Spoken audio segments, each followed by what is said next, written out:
So there's just one really useful tip I want to share with you today, and that is adding lemon to your drinking water every day. If we could just do this one little trick, it's going to help boost our immune system, boost our mood, and help us detox out of our body. So it's very supportive to your liver, your kidneys, your blood vessels.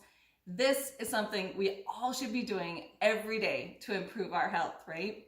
So I have a little bit of lemon, I have my water bottle. It's really great to use a water bottle that is stainless steel like mine, or glass. Lemon can, over time, can break down plastics, and we don't want to be taking those inside of our bodies. So I'm going to just put 5 or 6 drops of lemon in my water bottle before I head out to my workout class or whatever I'm doing. Take this water with me, and I'm having that little bit of lemon. It makes it taste great, and I know I'm boosting my immune system, my mood, and help detox my body.